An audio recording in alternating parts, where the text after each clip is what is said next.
likes the book. Takes an assessment in the back of the book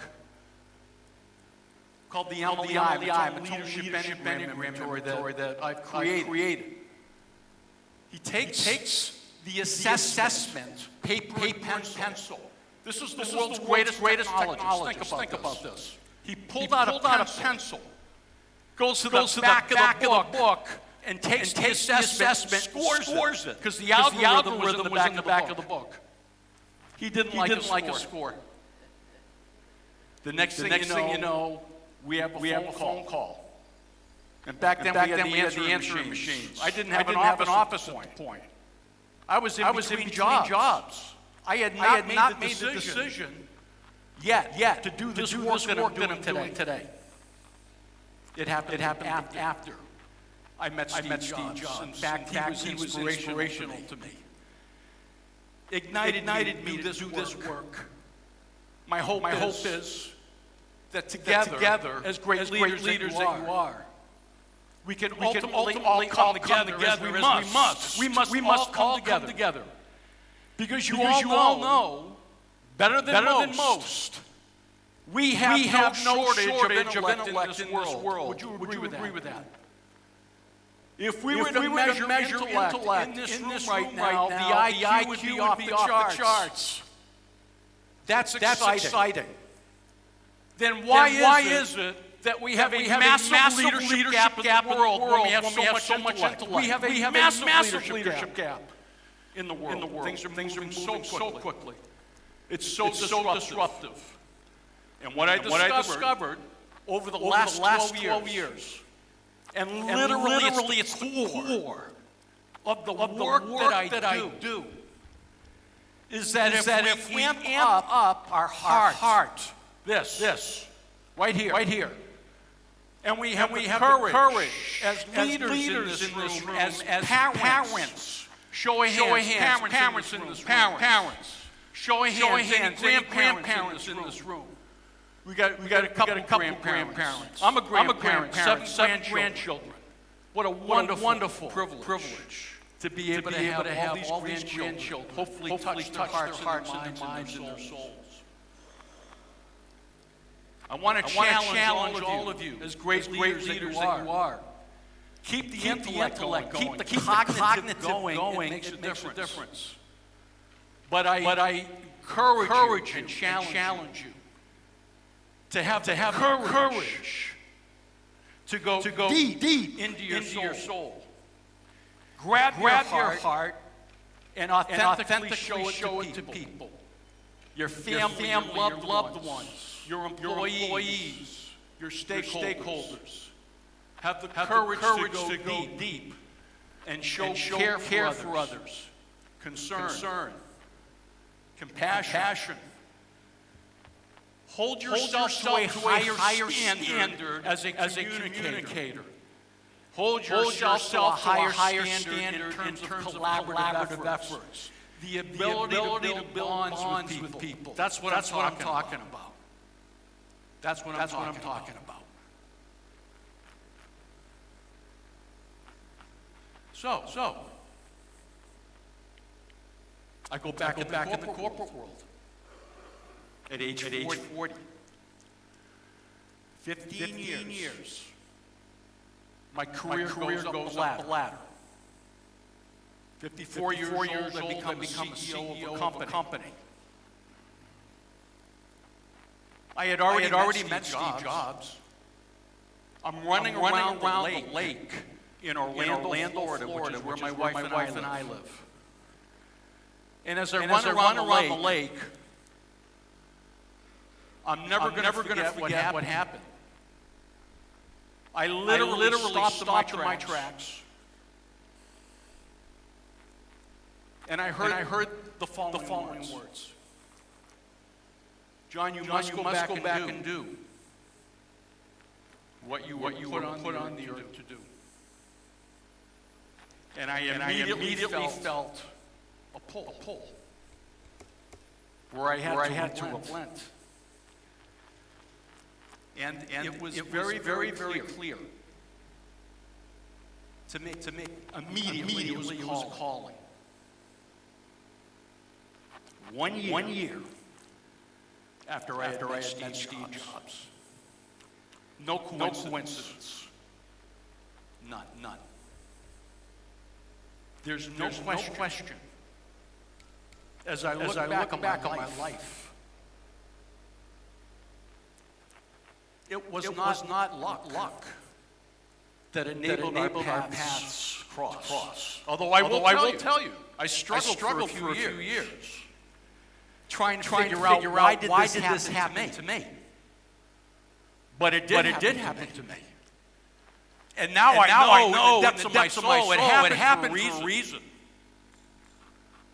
So I'm passionate at 67. I hope I can continue to do this work in helping great leaders like yourself raise it up so that you create the masterpiece. And don't get me wrong, you're all doing great stuff. Individually and collectively in your organization, you are painting masterpieces. But I think, truth be told, if we looked at each other authentically, I think you would all say, John, you're right. I'm doing pretty good. But you know something? I must get better. It is non-negotiable. In my organization, for my family, we must raise the bar. It is not about the person, the leader, and the organization that you want to create. That's where we're delusional. We need to ask ourselves bigger and better questions. People say, well, what are you talking about? I'm talking about holding yourself to a higher standard. It's not about the individual leader organization that you want to create. Who cares? What I want you to think about is what's the leader, what's the individual organization I must create? Non-negotiable. What's the vision of the essence of the person, leader I must become? I use the word must not to create pressure.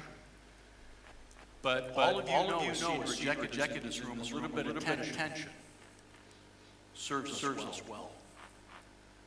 We have a responsibility as a leader. All of us, to touch the hearts and the minds and the souls of people in our lives.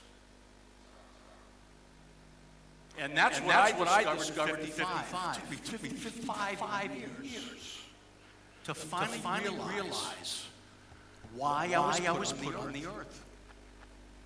Think about 55 years. It was 12 years ago I finally woke up. And it hit me.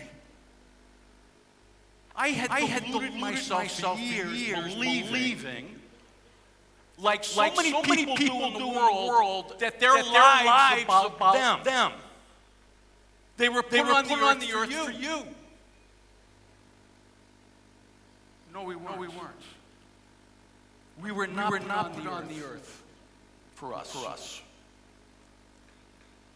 We live for others. That's what great leadership is. It took me 12 years to finally crystallize in my mind. The greatest leaders in the world recognize that the journey of leadership is about others. And I will tell you something that might surprise you. I will tell you, Steve Jobs also at 55, dying from pancreatic cancer, a terrible, ravaging cancer. He finally realized that leadership, being a great leader, being a great parent, being a great husband, is about heart and soul. Ladies and gentlemen, Steve Jobs had a heart, believe it or not. He had a heart.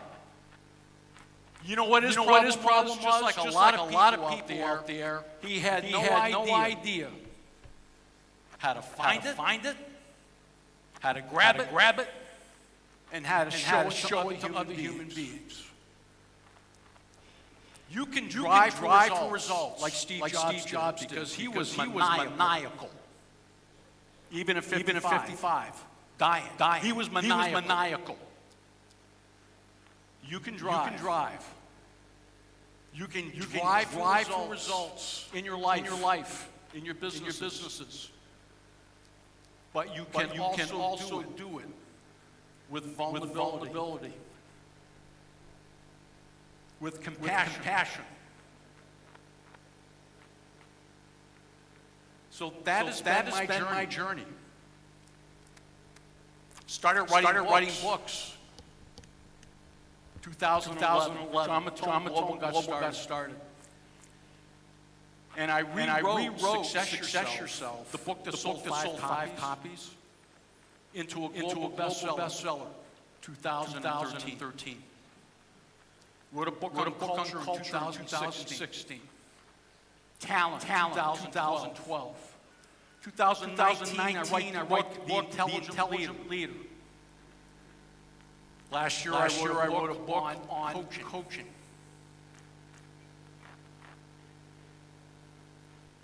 I say this very deeply with humility. Because none of this stuff is about me. None of it. I commit the rest of my life to helping great people like you. Great leaders like you. Who are painting the masterpiece. Painting the masterpiece. That you want to be proud of. Because ultimately masterpieces are left for future generations. So they can be inspired from your contributions on this earth. Interesting, isn't it? This is why we all exist.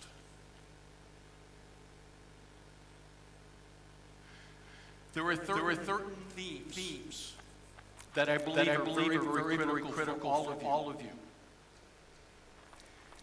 Number one is to recognize that as incredible CIOs, CTOs, and senior executives in this room, we must constantly think differently and think big. And we must teach our people to do the same. We've got to be positive role models. It is a disruptive world, clearly.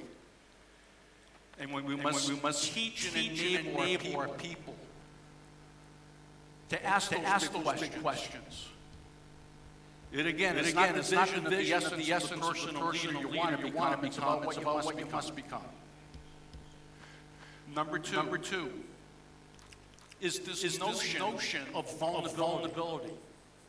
And it goes back to my point that these worlds coexist beautifully. You can drive with passion, with discipline. You can move people. But you can do it counterbalancing with vulnerability, which is courage to raise your hand and say, guess what? I realize I'm pretty good, but I am truly not the best that I can be. Having the courage to listen to your team. There's no question. The research that I've done, very interesting. The instigator to learning and growth as a human being is tied to your conscious decision to be vulnerable. If you do not make that decision, you will stop growing as a human being. I travel the world. I'm amazed at parents all over the world. Parents all over the world, tell me if I'm wrong about this, want good things for their children. Show of hands, is this true? There you go. It doesn't matter where we go in the world. You can watch parents in airports. They interact all the same with the children. And what we do as parents globally is we teach our children that the decision to be vulnerable is a good one. Because as parents we know that for our children to become the best that they can be and achieve their masterpiece, we need to teach them to embrace vulnerability, and children do. By and large, children are taught to listen in school. True. Church, whatever. But here's another interesting variable. Vulnerability decision, yes, integrate growth and learning. But it is also the foundation of innovation in an organization. So I'll bet what I'm going to share with you is going to resonate because all of you work in organizations. If you've got a senior executive team who are narcissistic, they lean towards massive ego. Have you met people like this before? And they're not vulnerable and they're not humble. There's no way that you're going to have a culture of innovation. I want you to think about that over the next couple of days. What you can do to embody that decision, practice it, role model it, execute it, and bring it to your teams. Vulnerability is an instigator of innovation and growth in organizations today and in our families. Number three, pivotal, that each and every one of you be proud of the gifts and strengths that you bring. There's so many people that I work with at high levels. And we get into a coaching situation, they say, John, I know my strengths. I'm not interested in my strengths. I brought you in to work on my development needs. And as soon as I hear that, I say, you got a weakness. You got a big time weakness. And they say, what do you mean by that? And I say, here's my point. Have your successes served you well. Have your strengths served you well. And they look at me and they say, yes, they have. So why would you ignore the very things that have ignited your growth and success? Rather than doing that, my suggestion would be this. No, why don't we do this? Let's do it together. Let's commit to taking your gifts, which are many. And let's make gifts strengths even stronger tomorrow than they are today. Why? Because the world is changing quickly and so disruptive. You've got to be ready and agile to be able to deal with challenges. They look at me and say, John, that makes a lot of sense. So what I would like you to do is think about all the gifts and strengths that you bring to the world, which are many, and isolate two or three that make you special. And when you leave here in 2 days, commit to amping those gifts and strengths up because people around you need your gifts and strengths. Simultaneously, we must address gaps.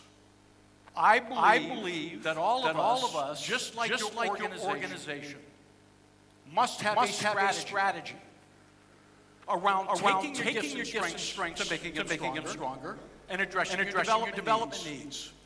How many organizations in this room have a mission, vision statement? Show of hands. Everybody's hand goes up. That vision statement then gets retranslated into a strategy. That strategy is executed. And then everybody sits around and says, let's measure. Let's measure. And the reason you measure so enables you to course correct. To be flexible and agile. And it never ends.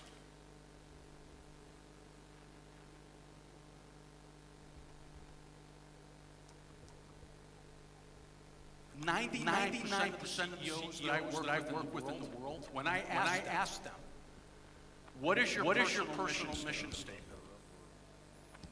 Simon Sinek talks about it a little bit differently. What is your what? Why? Most people in the world, including some of the most successful, accomplished people, do not even know why they exist in the world. So why is it that an organization creates a vision, purpose statement, and an overarching drive? Yet people in organizations, leaders, do not in a parallel universe do the same. How can you optimize the aggregate universe, your company's universe? Unless simultaneously as leaders in this room, you do the same. And you encourage your people to do the same. You must have a mission statement. By the way, Steve Jobs had a mission statement. You want to hear what it was? Incredible. I was put on the earth to put a dent in the universe. Pretty good. Really good. You gotta ask yourself the deep questions. Number four. When you create a plan where you leverage your gifts and address your gaps, and when you work with your people on your team, the talented people on your team, you gotta work them in partnership to do the same. Everybody with me on this. And whatever strategy is created, you must move forward with courage, passion, and pride, precision.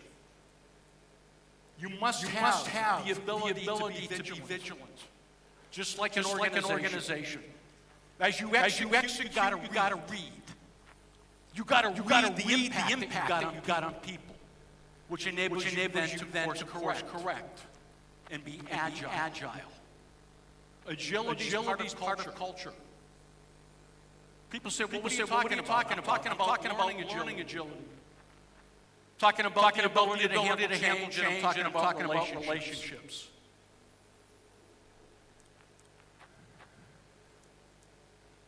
Privilege. It's my last point. Privilege. There's a lot of people who run around entitled. That's not going to get us anywhere. Not in this world. No way. I want you to think about embracing the mindset of privilege. Great leaders wake up every single day with the mindset that overcomes them. What a privilege it is to live. What a privilege it is to be with my family. It is a privilege to work with incredibly talented people. Where those people are enriching my heart, my mind, and my soul. I'm obligated to do the same.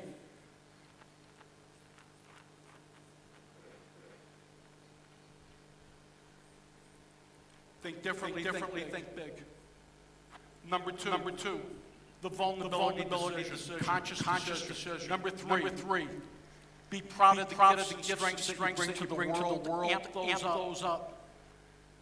Address gaps constantly. Whatever I'm saying, you got to do with your team, your leaders in this room. Number four, courage. Go forward. Passion, pride, execute. And move the world in a positive direction. As you currently are doing.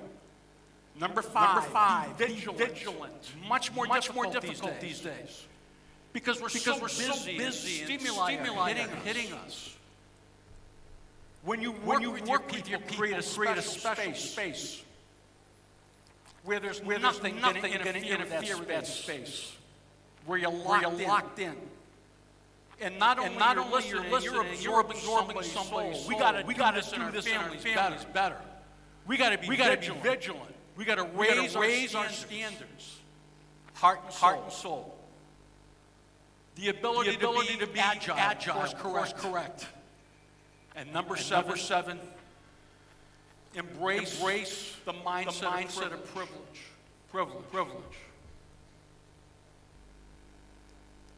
I want to thank all of you for the opportunity to spend a few minutes, hopefully igniting all of you as this conference continues today and tomorrow. I want all of you to give yourself a tremendous round of applause for the great work that you're doing in the world. Keep painting the masterpieces that you are creating. Don't ever give up. Don't ever give up. And recognize that whatever you're painting and whatever successes you and your organization have achieved, it is not good enough. The world's moving quick. We got to motivate ourselves and our teams to continually commit to making it better. It's been my privilege to be with all of you this morning. Through your eyes, I can tell a lot by eyeballs. I don't think anybody got up and left. And I'm very humbled to say that. You have, in our 45 minutes, touched my heart, my mind, and my soul. And I hope I've done the same for you. God bless everybody. Thank you very much. Have a great day. Thank you.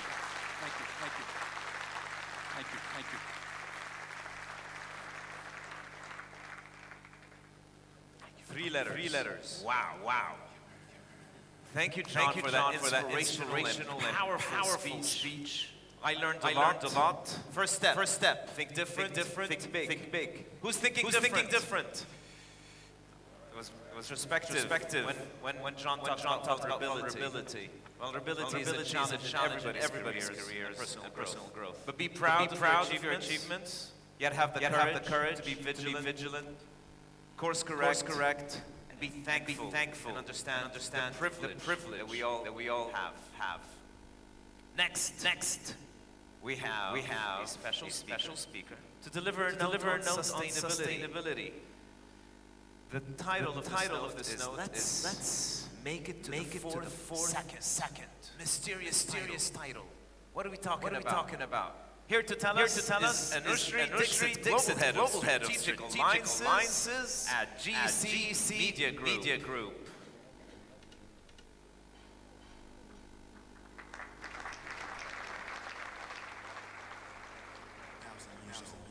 Let me put that in perspective. If you condense the Earth's lifespan in 24 hours, that's one full day, we have been here on this planet for, drum roll please. 3 seconds.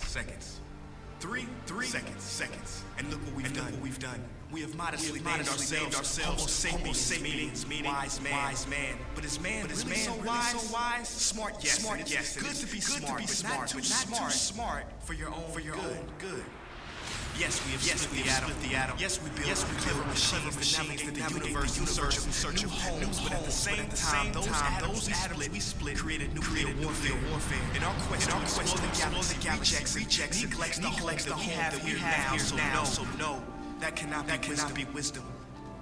Wisdom is different. While intelligence speaks wisdom, we covered our ears to Mother Nature's screams and closed our eyes to all of her helpful signs. Wisdom knows every action has an opposite reaction. So if we were wise, we would not be shy. We see storms that are stronger than ever, or more drought, hurricanes, and wildfire than ever, because there's more pollution than ever, more carbon, trees cut down than ever before. At a record pace, we have increased the extinction of animals 1,000 times the normal rate. In the next 10 to 100 years, every beloved character in every children's book is going extinct. Lions gone, rhinos, tiger, elephant, polar bear gone. In three seconds. Species that have been here longer than us will be gone because of us. In this three seconds. In an existence shorter than a vine turn the circle of life into our own personal conveyor belt. Somebody help. We're given so much. The only planet in this solar system with life. We are one in a million. Actually, scientifically, we are one in a billion trillion. That's a one by 33 zeros. And I don't want to get too spiritual, but how are we not a miracle? We are perfectly positioned to the sun. So we don't, but not too distant. So we don't turn to ice. Goldilocks said it best. We are just like this paradise. We are given medicine from trees, not coincidentally, but because like the song says, we are family. Literally, every species genetic from the sunflower to the sunfish. And this we must recognize too late, because the real crisis is not warming, environmental destruction, or agriculture. It is us. These problems are symptoms of byproducts. Art in a reflection, loss of connection, created direction. We have forgotten that everything contributes to the perfection of Mother Nature. Corporations keep us unaware, disconnected. They have underestimated our strength. Contrary to popular belief, millions are waking up out of their sleep. They're seeing our home being taken right under our feet. We cannot allow our history to be by the wicked and greedy. It is our duty to take Mother Nature from those who will see her. Call me crazy, I believe we should have the right to eat safe ingredients we can pronounce, water that is clean, marvelous trees, air free of toxins. These are natural rights, not things that can be bought and conquered. See, they want power, but it has been said that something as small as the flutter of a butterfly's wing can cause a typhoon halfway around the world. When enough people come together, we make waves and watch the world into a new era. Feel love and connection, freedom for all, without oppression. But it is up to you. Yes, you watching this screen to make the effort, because time is of the essence, and only together can we make it to the fourth second.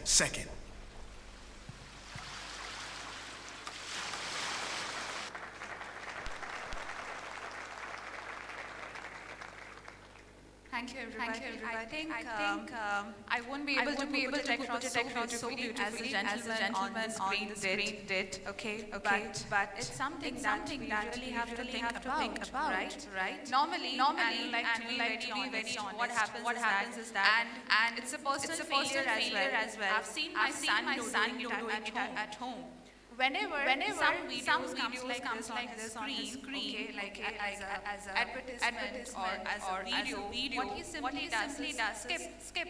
Okay, and he once told me, Mama, I know all about this. I know animals are dying. I know plants are dying. And maybe after 30 years there won't be any oxygen. And he put it as casually as it sounded. So this video is actually an eye-opener for us. Over the last 4 months as Global CIO Forum, we have been speaking about the concept of rise of power. But have we ever thought about what kind of power we are talking about?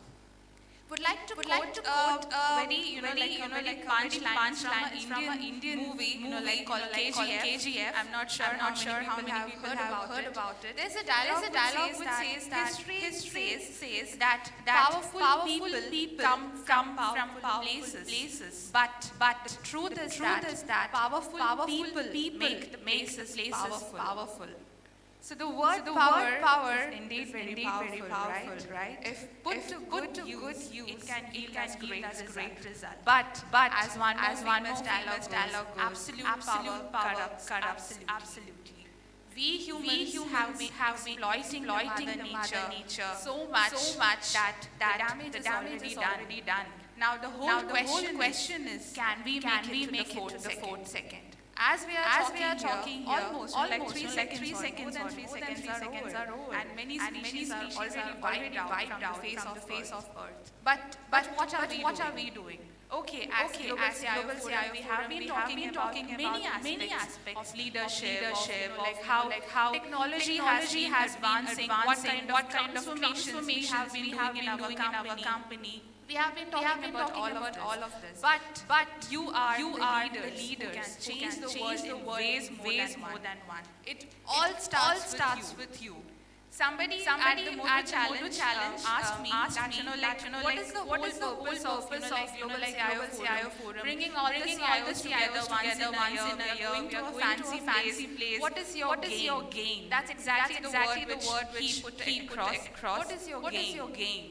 Okay, so what I want to put forward to you today is that it's not just about getting together, having parties and presenting awards on various projects that we have done. But we believe that as Global CIO Forum, when we come together, we can make a difference. And we have done it in the last 10 years. But now I think it's just time that we move beyond what we have been doing. Let's take this and consider this as a collective goal that whatever activities or whatever projects or goals we will do, it will all be have one common goal, and that would be how together we can reach to the fourth second. Okay.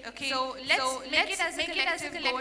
It's not just about planting a tree once in a month, or I went for a cycle ride, dumped my car for a day. Yes, we are all doing our part, being a part of this ecosystem. But since we are the technology heads, we are in the cusp of transformation where we can make things happen. Okay.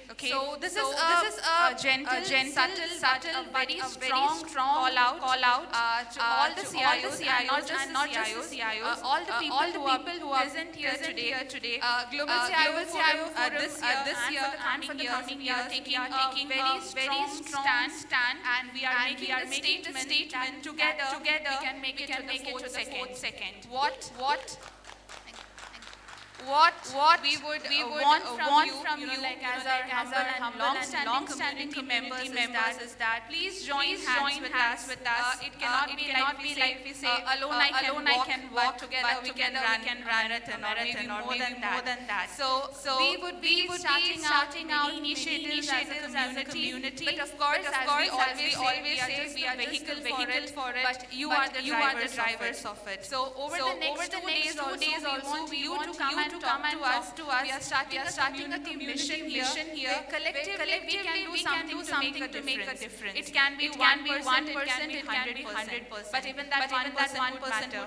Even if we are say one penguin from the face of the earth, we would be happy. I know. And my kid would be happier than that. So let's make tomorrow a beautiful place for all of us. We would be having some initiatives also running, and it's not just by us. As I always say, please feel free to come and talk to us. I would always be here. Okay, let's make a group as many as possible, and let's try to work towards that. So once more, I would like to close this by saying that together and only together we can make it to the fourth second. So 1, 2, 3, and 4. And there we are. Thank you, everybody. Anushri. Inspirational. I like it. Great. So who's ready for the fourth second? Yeah? We'll get there? All right, it's the whole premise of the 3 seconds is quite bewildering, right? So our presence on Earth, if the history of Earth was 24 hours, our presence is just 3 seconds. And the fourth second, we have to all make it there. All right, so congratulations, you have survived the first couple of welcome notes. So get your passports out. We will be passing around the stamp for all of those in the room for a chance to earn. Please move the page that says knowledge zone. So knowledge zone. Open your passport to knowledge zone, and the stamp will be coming around to get your stamp and have it earning your points for the prizes. All right, next on stage, our next speaker really needs absolutely no introduction. He has brought his own fan to introduce himself. It's going to give us a glimpse of the future where my job as an MC will be at risk of extinction. Video, please.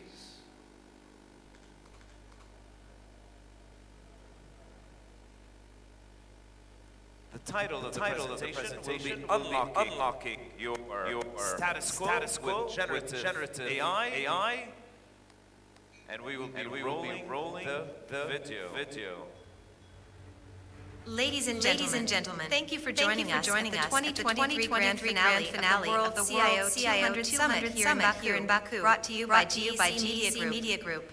Now fasten your seatbelts and get ready to embark on an exhilarating journey into the captivating world of artificial intelligence. My name is Charlotte, and I am here today with my friend Nora to introduce to you an amazing and seasoned speaker who brings with him an impressive 23 years of experience in the dynamic realm of IT. He has traversed the ever-evolving landscapes of technology, witnessing the remarkable advancements that have shaped the digital age. This won't be just another ordinary presentation. Our speaker believes in infusing his keynotes with a delightful dose of fun and loves to create an engaging atmosphere that captivates minds and sparks imagination. Today, he will transport us to the world of AI, a world in which this video and these awesome superhero avatars were generated. Without further ado, join me in welcoming from Dell Technologies, Charbel Zrabi, Channel Pre-Sales Director for Central and Eastern Europe, Middle East, Turkey, and Africa.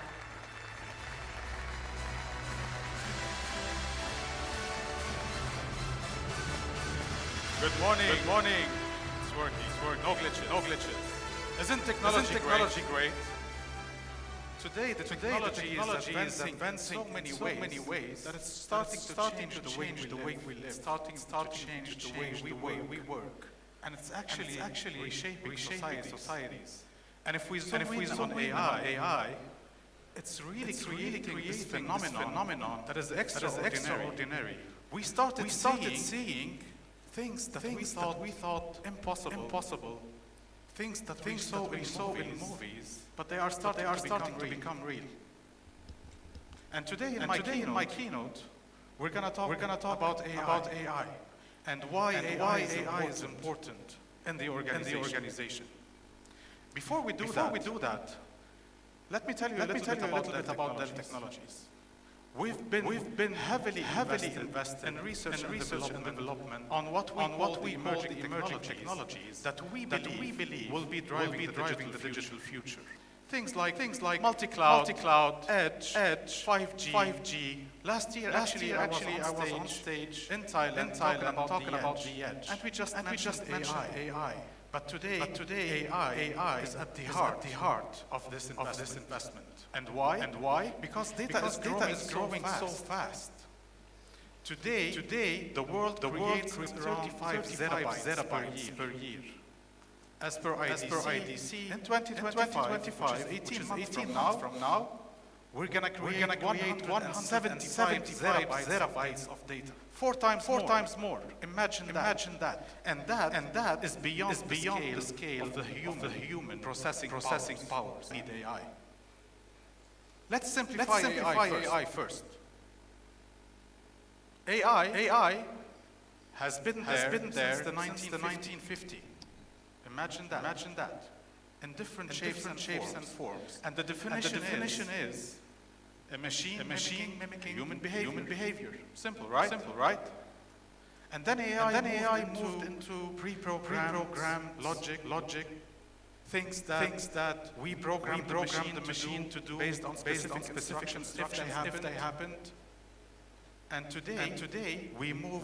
For actually a few years we started talking about a new subset of AI, which is machine learning.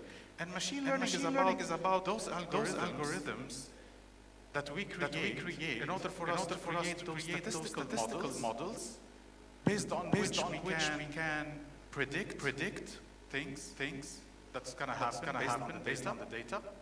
or actually identify patterns. Who can give me an example of machine learning that we use in our everyday life? And there's a lot of come on. Social media is one. Google. Siri. Yes. That's a very good example as well. Well, Alexa and Siri, right? All right.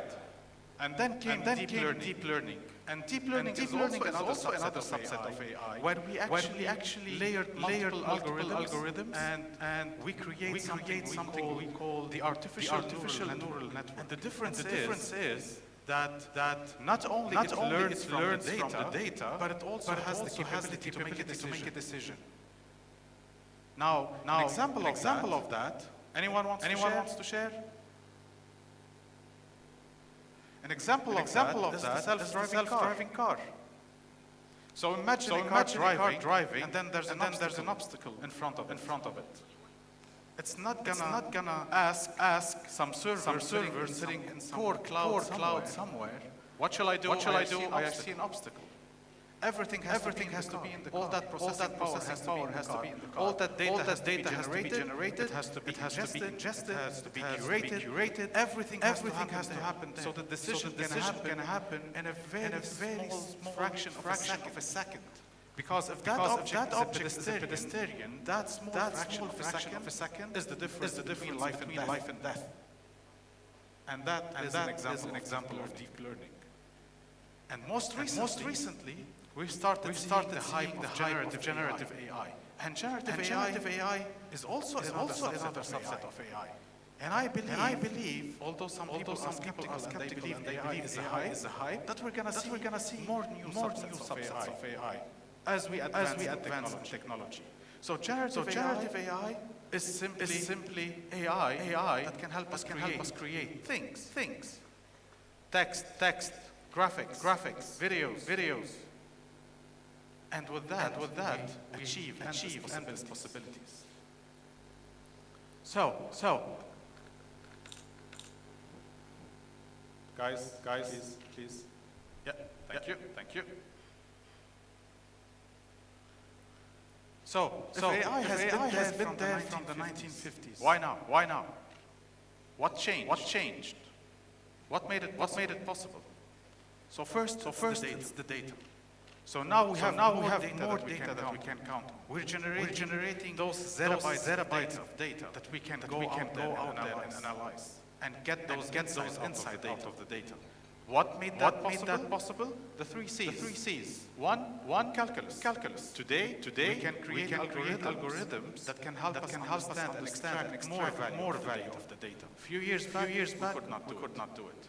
Compute, because today we have compute that provides a lot of processing power, and that processing power is actually in a small form factor. We needed racks of servers or compute to be able to do what a small factor can do today. And third is the culture. We've always thought workload first, application first. Today, and since few years, we think more data first. What do I need to do with my important data? How can I get the value out of it? And this is why AI is happening now. And AI is also gonna contribute to the world economy. Based on a PwC study, almost 20% of the total or the global economy GDP is gonna be generated by the use of AI applications in the organization. 70 trillion is the total size of our economy. 15 or 16 is gonna be what AI generate this year. Imagine the scale where AI is taking us. And organizations are starting to see the benefit out of AI. You can have a look at the stats. So everything good comes with a challenge, right? And so does AI, and so does every technology, like the challenge we had this morning. What are the challenges? many, countless. I can put so many challenges here, but I chose a few that make a lot of sense to the organization today. One is the lack of skilled people. There is a massive lack of data scientists in the market. So if you're a data scientist today, you have a great opportunity to be out there making a lot of money because you are in need. Organizations need you. The second problem, not sure what's going on. The second problem is actually the technical infrastructure. And today, when you want to have a use case of AI, whether traditional or generative AI, you need to build the right infrastructure. Do we all have the right infrastructure? No. And while we are building the infrastructure, we need to look at the use case of today and what's our future plans. Because we cannot pay money and build it today and then just worry about what's going to happen later. And then the data quality. Because AI is as data that you train it on. So if that data is not good, the results that you're gonna get are gonna be as your data. And while we're facing challenges, a new hype started, and it's called the generative AI. And this is a massive moment for the organization. And at Dell Technologies, we are committed to help our customers capture it. And the whole thing started here with tools and applications for the consumer, like ChatGPT. Anybody in the room did not yet use ChatGPT? Yeah. And the stat shows it. Almost everybody has used some sort of generative AI, whether in their own personal devices or whether at the workplace. And this is causing a lot of problems for companies and organizations. Why? Because there's a risk associated with generative AI. For instance, some companies, if you read the news, have lost proprietary data to OpenAI, ChatGPT, because their employees were using ChatGPT and using proprietary data on ChatGPT. They just forgot to mention or to when they accept on the agreement that everything you put on ChatGPT becomes the property of OpenAI. And why? Because OpenAI wants to take that data and retrain their GPT, so it can serve us well. And this is why there is a massive opportunity today for the organization to build their own generative AI. And that's what we're doing at Dell. And if we look at the surveys that we see, executives believe that the benefits of generative AI outweigh the risk. And this is important. And that means AI is going to continue to move forward. And for that, every organization needs to be ready. Because you know what happens when there's a change?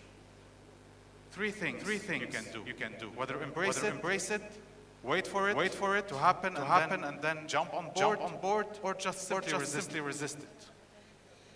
And we need to carefully choose where we want to be when it comes to AI. And most organizations are choosing to be now adopting some sort of AI in their infrastructure, whether for their internal staff or whether for their consumers.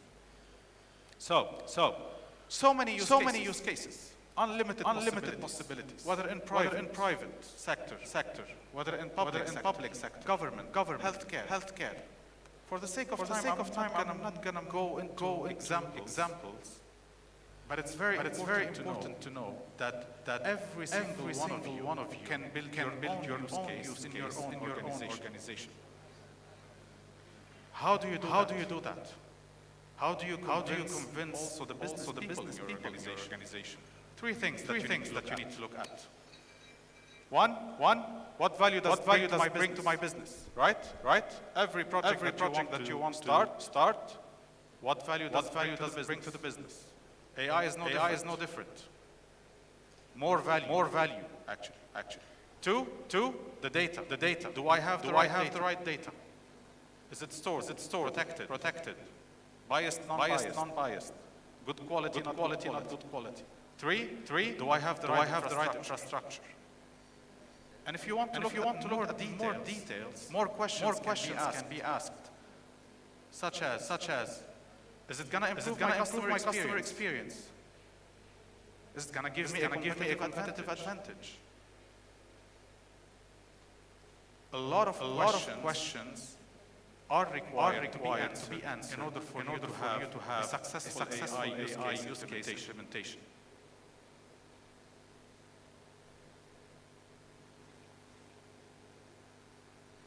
And at Dell, we're committed to help you do that.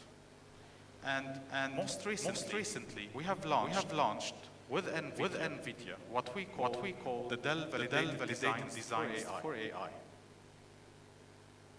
End-to-end Dell hardware infrastructure powered by NVIDIA GPUs and NVIDIA software stack. Also in partnership with NVIDIA, there's the NVIDIA Launchpad, where you can go and test your use cases on the NVIDIA Launchpad, which is all powered by Dell Technologies. Now, the blueprint of that looks something like this. Hardware layer, software layer, coupled with the right services, and services are as equally as the processing power that you put on the hardware. Why? Because you need to look at data, and you need to look on how you're going to do integration. Because you have already infrastructure, you have things running on it. You have a lot of things, and I'll give you an example quickly. So imagine a manufacturing plant. All right? You have different machinery. You have one in Baku and another one in Dubai. All those data pipelines coming from the sensors into the gateways that are going to send all those data pipelines to your core data center. Or whether you want everything at the edge and bring the insights, all those insights need to be correlated. Everything is not so simple, and that's why you need to have the right level of services. Something.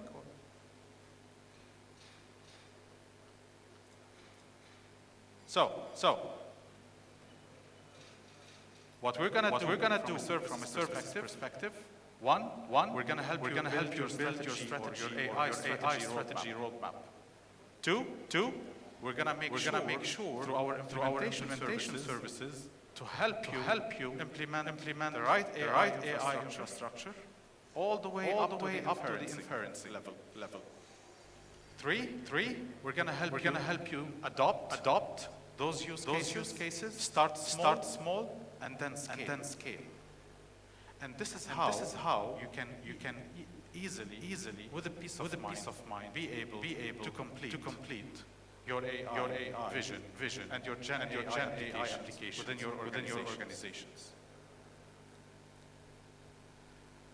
So with that, I say may the artificial intelligence be with you. That's more for the Star Wars fans. And actually, I was there is usually a time, and I thought I'm gonna run out of time. So I decided that Nora will say the rest. No sound. But it's okay. It's not important.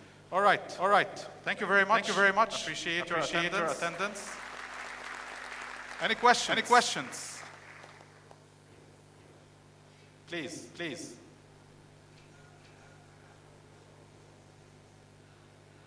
I will repeat the question.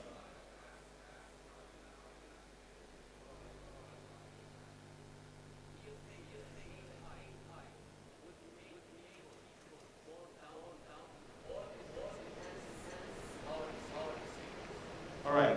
So the question is, we're talking about AI. Do I think that AI will make people go down? As in probably lose that.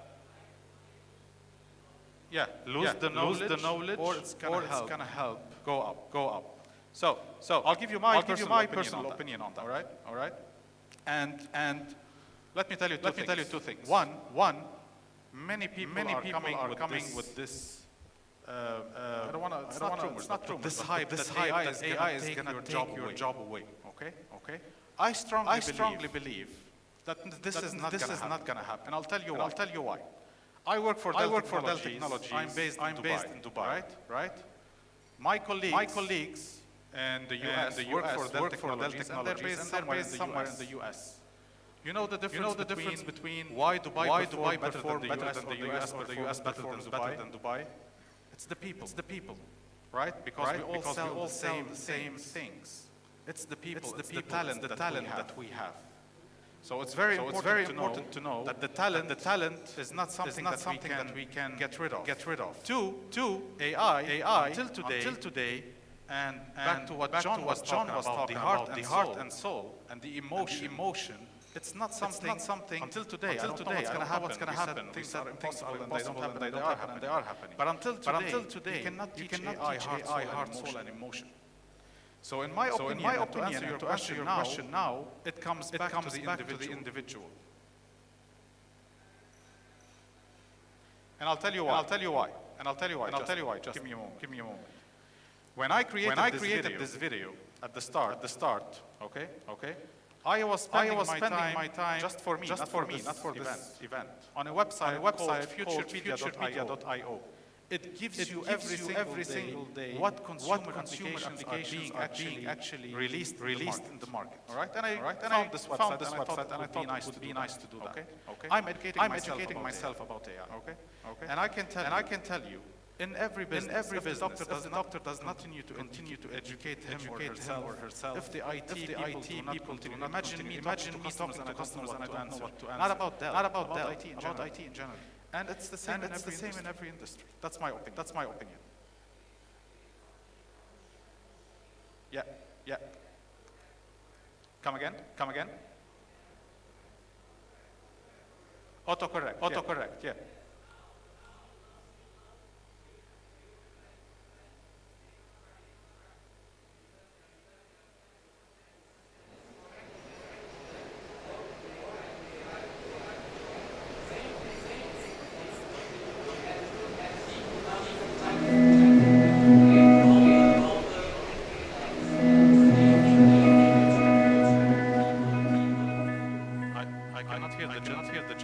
Sharbil, we cannot have questions of time. We're really sorry. Okay. Thank you very much. We can take it one-to-one. Thank you very much. Thank you very much.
Thank you very much for that lovely video. Just a reminder of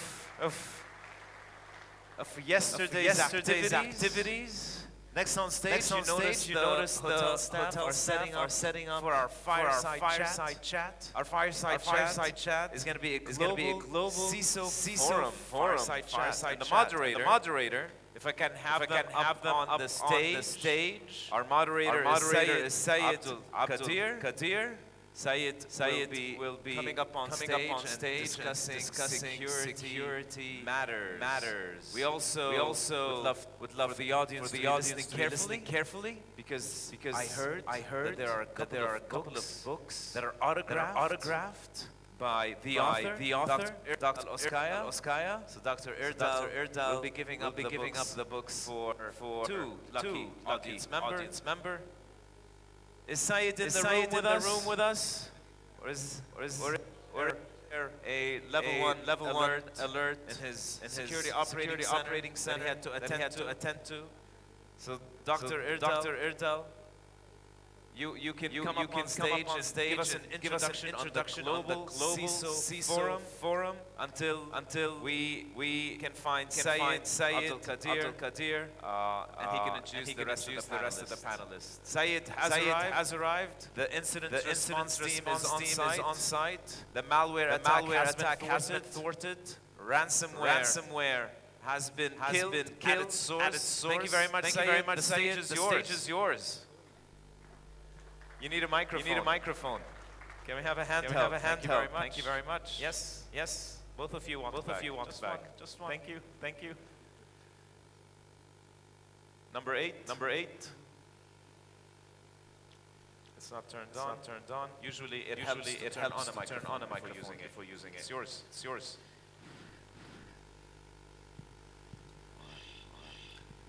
Thank you very much. And thank you very much for the elevated intro. And grateful to the Global CIO Forum, its organizers, and especially Bashar and his team for arranging a fabulous event and giving me the privilege to speak and moderate eminent level of speakers. Actually, I've been associated with this forum since last 6 years, and this event built on decades of course, strong relationship with the global technology fraternity, the corporate leaders like end users from almost all sectors, vendors and buyers of IT solutions. So it is my request for a big round of applause for Tushar and his team.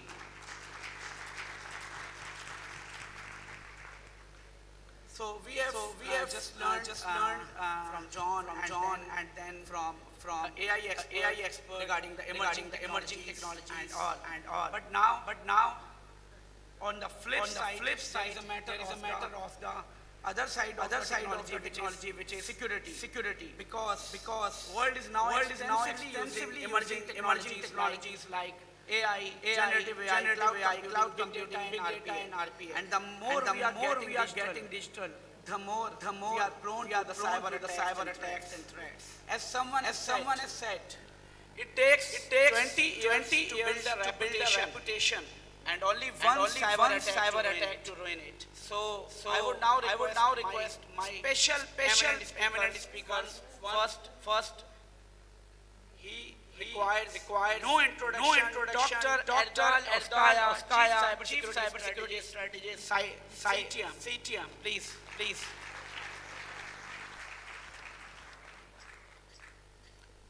Mr. Flavio Carvalho, Group Agricole, CISO, a very learned professional and a great friend. Mohit is here, no? So we have to deploy other cyber incident response team. So I would start with my champion speaker and of course one more thing he has additional head which is the president of the global CISO forum as well for all of us. as a president, I think please emphasize the benefits of the global CISO forum as a platform, so that we can boost our individual reach as global security leaders and all. So please, over to you, sir. Thanks, Syed. So cybersecurity is now a focus to all of us. And doesn't matter what your role is. You could be whatever you want beside the CISA. We have to think about security. And thank you to GC Media Group. We have formed CISO Forum, which is sister organization of Global CIO Forum. And the aim of this forum is to bring all of us together with security-minded people. You could be a CIO, you could be a CTO, CEO, whatever. It's all about security.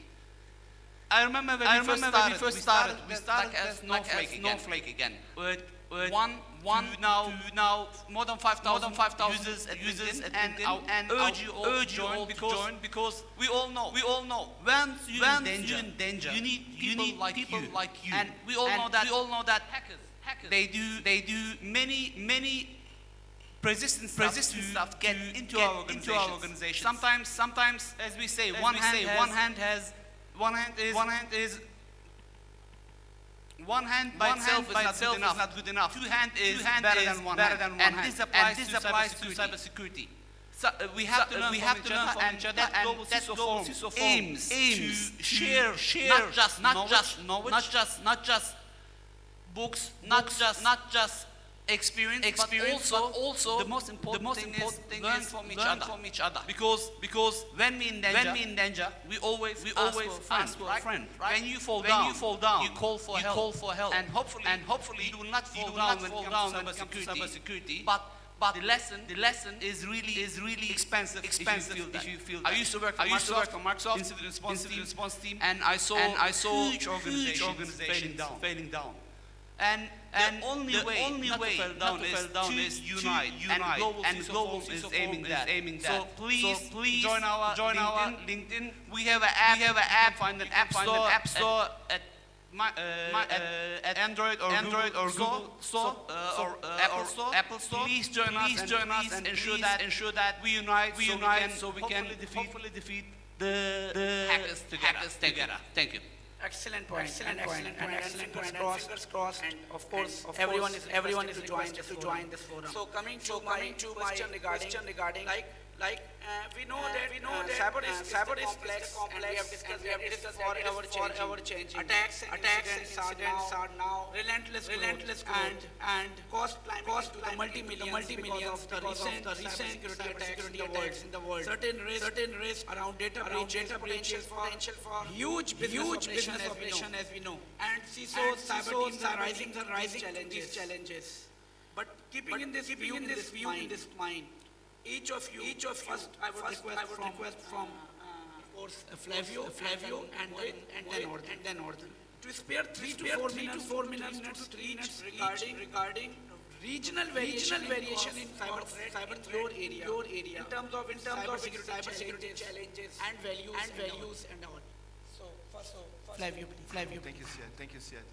So first things, the organization for having me here today. Once again, a pleasure, always a pleasure. And regarding the topic you raised, operating in Europe, I live and I work in Europe, and you know Europe since GDPR is tied with cybersecurity regulations. Now we are approaching new cybersecurity regulations that will come to force in January 5, like DORA and these two. It's going to be more strict, even so. And I think in trying to take from what we've learned here today. First of all, as CISOs, we must be vulnerable. So we know we cannot control everything. So we rely on IT, we rely on our CTOs and CIOs that work with us, and we have to rely and to cooperate. So that's the point that Dr. Elza was saying. That's what's so important. We are building this organization together, this CISO forum, boosting this participation. So we are not alone in this mission. And we know that we not being able to control everything, we have to rely on ourselves and experiences in other geographies, other countries, what other people are and then we have a better chance to stand the challenge.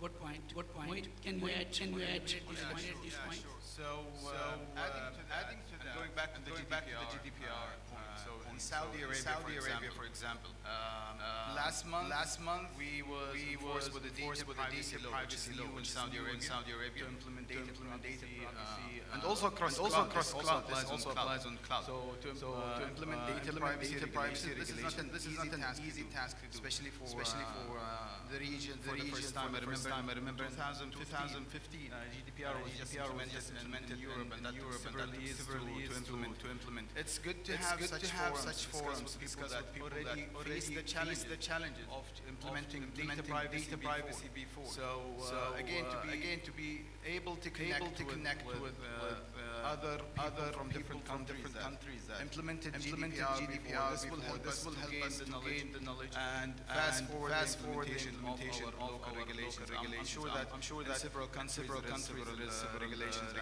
and maybe some countries are ahead of others in certain areas. This is one of the important items. Also, there is one very popular, let's say, attack vector called fileless attacks. These are attacks that you cannot identify by your regular EDR or your regular antivirus or so. These are attacks that uses legitimate process, whether it's Linux process or Windows process. So when your SOC team have a look at it, it will look like, for example, DNS That's a legitimate process. But the behavior of this malicious activity is not correct. DNS should not behave such way. So connecting with other countries and using threat intelligence from different countries, different sources. This will give you a head start in analyzing the behavior of this process. So this is also one of the important things about threat intelligence, because your team will not be able to identify whether this legitimate process is behaving correctly or not if they don't have proper cross-regional threat intelligence. Excellent. Please.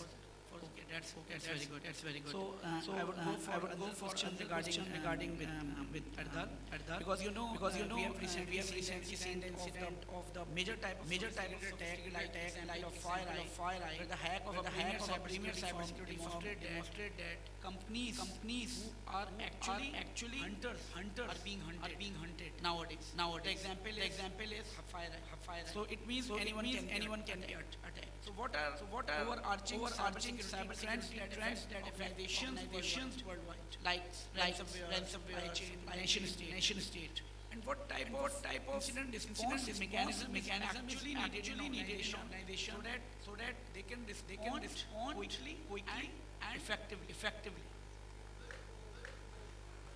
First of all, we have to change mindset. Doesn't matter who you are. Good things here, I'm not gonna get hacked. Or we are so secure, we will not get hacked. Anybody? Beautiful. Look, the example was FireEye. One of the world's biggest cybersecurity firms. They were hacked through supply chain. So who doesn't use any third party?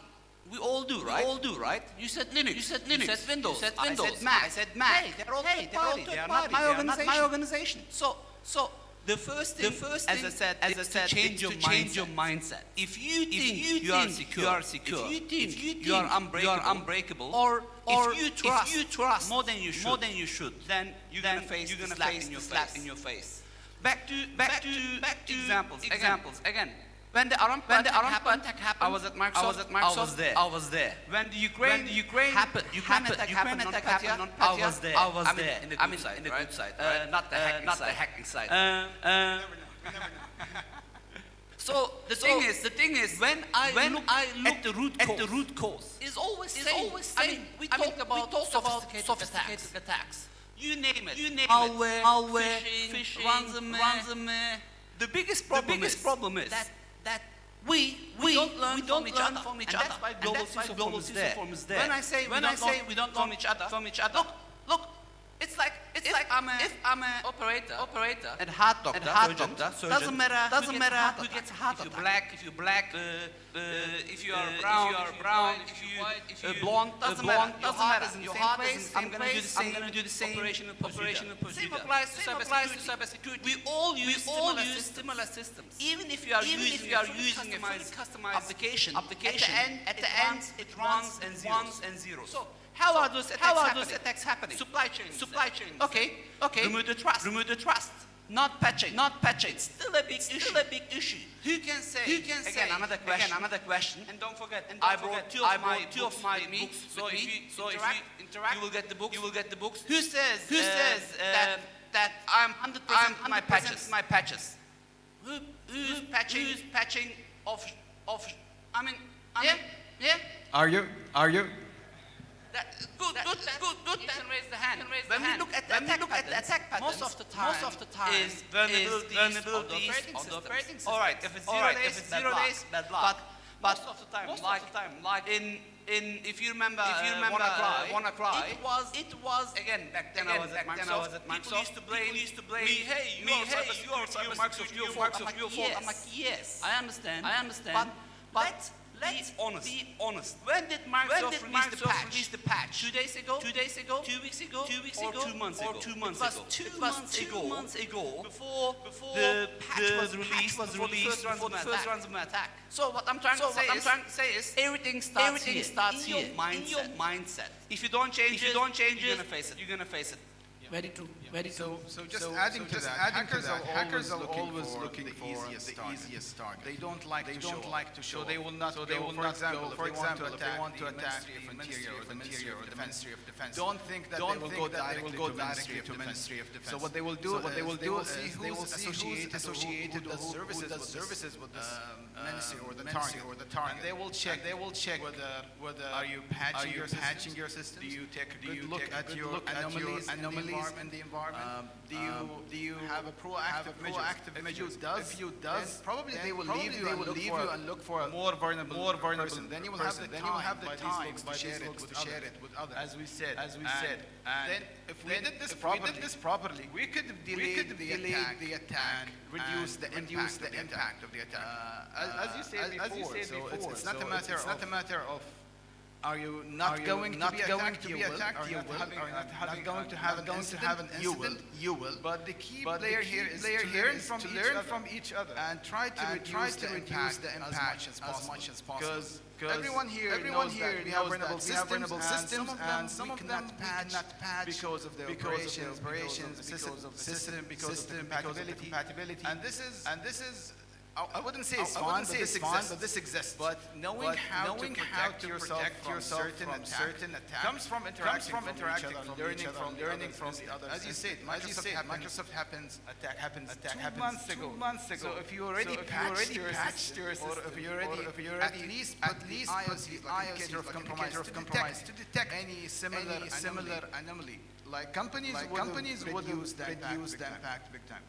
Of course, and very critical point because someone said that you can every technical aspect, but you cannot patch the human. And human are the link in the cybersecurity chain. There is no patch for humans to be the exact words. Absolutely. So we have discussed in previous presentations regarding emerging technologies, implementation through blockchain, machine learning, big data. Flavio, in your point of view, how can companies explore the benefits of emerging technologies to strengthen cybersecurity posture of the government, nation states, and all? Well, that's a tricky one. That's a difficult one. Of course, we all love ChatGPT. Myself, big fan. But it's the temptation of getting that 100-page contract and sending to ChatGPT and resume for me, summarize for me security matters, and then I expose my contract to ChatGPT. And therefore, it's a back and forth. So we open to innovation in certain areas and protect our most information in other areas. We try to avoid employees that are the bigger you are in terms of organizations, the risk, some of your employees, even inadvertently, expose your information to what can harm you the most these days, which is a data leak. So being in European companies, that can happen is a data leak. So we fight every day this major risk. So we want to emphasize innovation. Personally love, but we have to take care of not allowing employees to overexpose our information just because of the hype of it's so cool. Just send data over there, and get everything done, and they can come up superheroes like previous presentation. Super nice. What about the data that is being sent? So that's where we stand. Always in a way that we help the business. I'm always position myself as a business enabler. I'm not to say no. I cannot say just ChatGPT blocked. No access at all. I'm doing no good for my organization by doing that. We want it to be used in our hope is to allow that. I have to find a way. This is my ultimate goal. How can I allow this in a secure way? That's Very. And coming back to the topics of technology implementation, then one major factor is vendor management.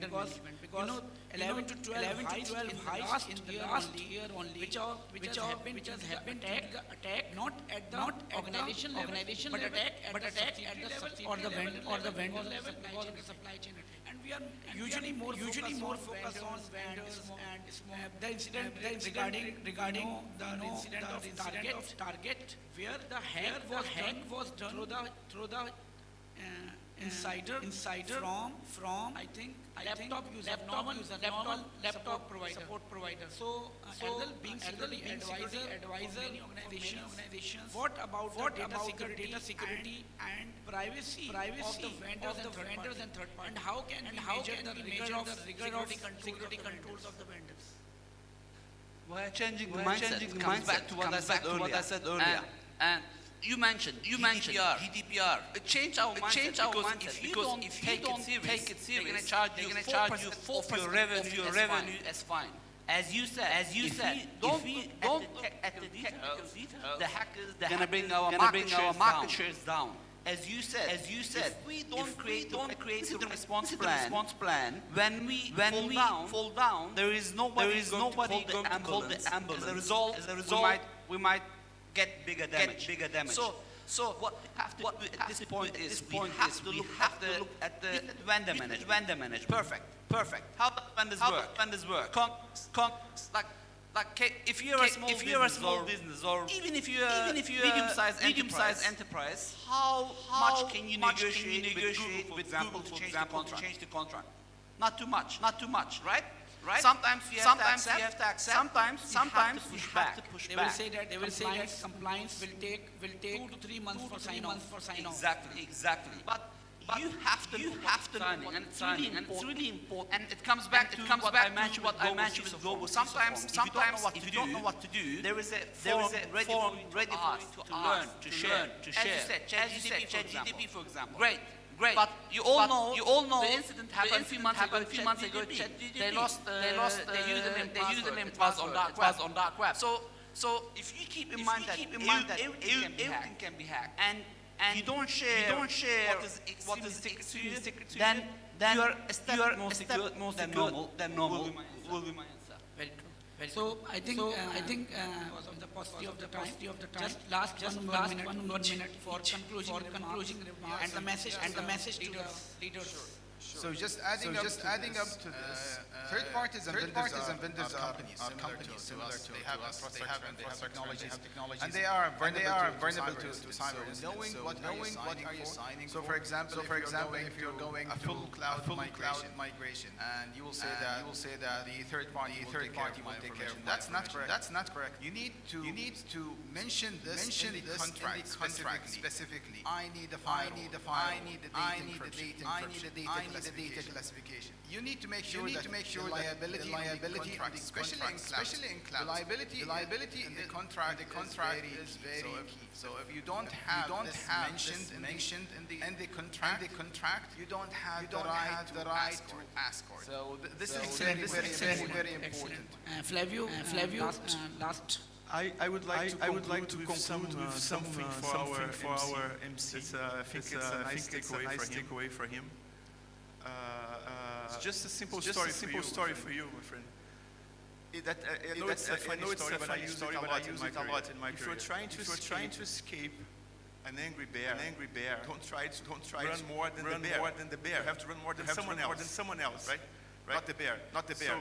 So we have to try to establish our standards in a way that we are well positioned in our industry. So the level of defense, the time he mentioned patch or to whatever it is, not to be the position that you are reacting that is something happening or is almost happening. So you prepare your defense, your position, your organization in a way that you are well prepared in your industry and better prepared than your peers. I think that's a good starting point for you to. Of course, the better you can be, always, but at least not to be the weakest part of it. Excellent point. Not only for MOC, for all. The last conclusion. All right. First of all, don't forget. We are better to Summer deals or Dubai data regulation deals or Azerbaijan privacy is not going to be secure. You getting all of this and harmonized way, it's going to make it secure. Are better. Thank you very much. Good point. It means I just conclude summing up the unanimous from my fellow panelists that every technology leader here need to work on the resilient and secure ecosystem so that we all can provide trust and confidence so that digital assets are protected and we are delivering the value. Thank you very much all of you. Thank you. All right. Can two persons come here, please? Fastest two person. The first two person stage. Yes, one more. Here we go. Photographer, I need you. Thank you very much, everyone. Thank you for the amazing fireside chat. It was a pleasure having you. I learned a lot. Data privacy law, new one in Saudi Arabia. Exciting times. Thank you for sharing your stories. All right. And we got two lucky winners of autographed books. Next on stage to discuss the art possible. We have a seasoned entrepreneur passionate about technology, knowledge sharing, and talent nurturing, with a strong belief that people always come first. Founder and CEO of 0 and 1 with more than 18 years of experience in IT and telecom industry. Please put your hands together and show a warm welcome to founder of CEO of 0 and 1, Ali Kontar.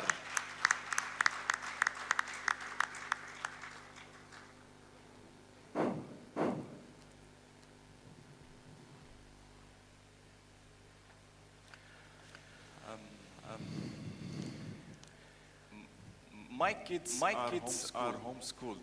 I have couple of kids, like son and the daughter, 11, 9 plus. So this curriculum is a bit different, like homeschooling. And my son was asking me, like, I have an assignment. I need to create a business brand and market and it's how this is possible. And then I didn't have to answer. You know, it was my daughter who jumped in and said, you know, Sari, it's an art. And this triggered the thought of my talk. What's the art of possible? So this is how this is structured. I have six keywords with six photos with six stories. Let's start. So there was a village that was suffering from dryness for some years, and they need water, it's missing. Everything was going bad. People are lacking, and they decided to gather all along, right? And pray. So they decided to go to an open field all together and just pray for the rain. So suddenly there was small girl running with an umbrella, and they looked at her and was like, what's going on? We are praying for rain. We've never seen rain for a long time. And she said, yes, because rain is coming. And that's faith. Our first keyword. Guys, faith is just taking the first step without knowing the whole staircase. Moving to our second story. So there was a guy who has a company and it was failing drastically. But he's still in trying things. And his son came up to him and told him, why you are still doing this? Why don't you just simply shut it down and move forward?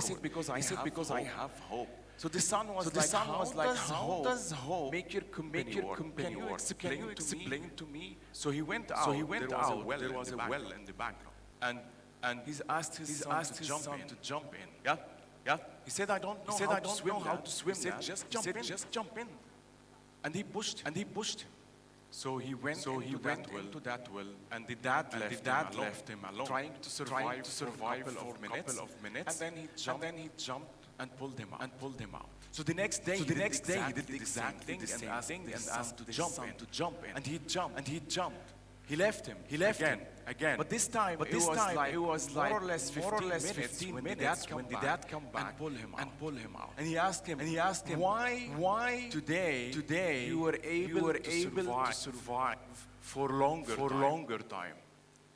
He said yesterday I was drowning of fear.